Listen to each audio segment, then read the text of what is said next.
So the next thing we're going to learn is how to be extremely picky. Does this sound weird to you? Because I think most of the ladies that are hearing this, most of you have been told to be less picky. You know, most of you have been told, stop being so picky, you're already so old, it's time to get married, you know, don't go and pick on him, just accept whatever that comes to you. So a lot of my students tell me the same thing. Their parents, their friends, their brother, sister, mother, colleague, friend, dog, everybody tells them to be less picky. So what do I mean by telling you to be not only less picky, but be extremely picky? Okay, I'm going to explain it to you a little bit more. Now, this is usually what happens on a date.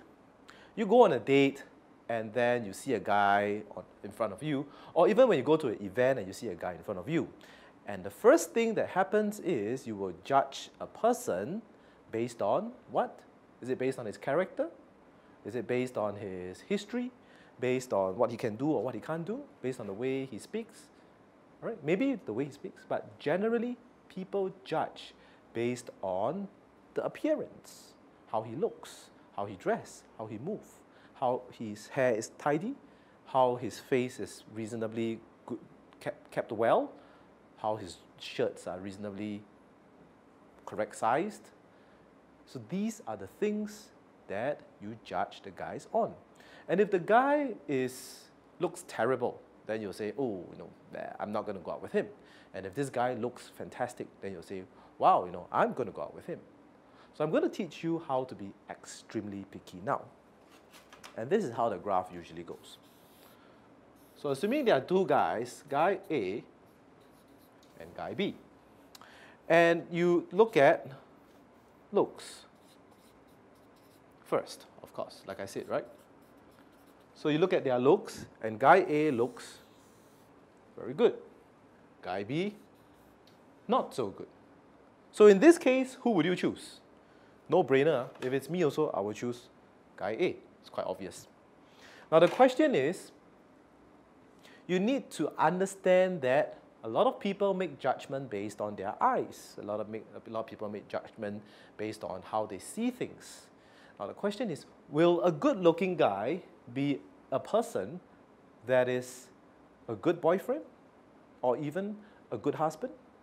Not necessarily true. It might be, it might not be. All right? So you have to ask yourself, what is the thing that I am really looking for? What are the characteristics that I want from a guy? And I've asked this question again to many ladies, and these are some of the common ones that they tell me. They want guys to be caring, and they want guys to be family-oriented. Okay? And most of all, they want guys to be sincere. So these are the three very common things that come about. And what's going to happen is that I'm going to teach you how to judge if this guy and this guy, do they have all these things in them? All right? And you're going to judge it as fast as possible.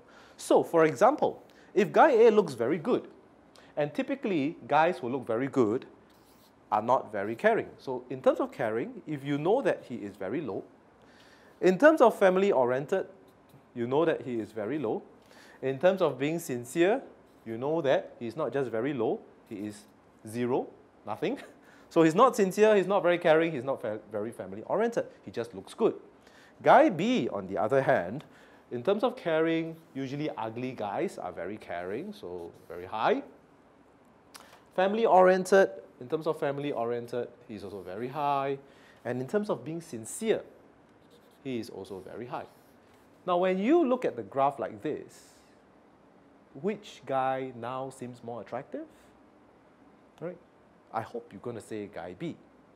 And this is why I ask you to not just be picky, but be extremely picky. Don't just look at their looks, but pick on their entire lifestyle. Pick on their characteristics, pick on the way they do things, and judge for yourself if this is the person that you want. And in the next chapter, we are going to talk about how you are going to discover all these things, because it is easier said than done. So I'll see you at the next chapter.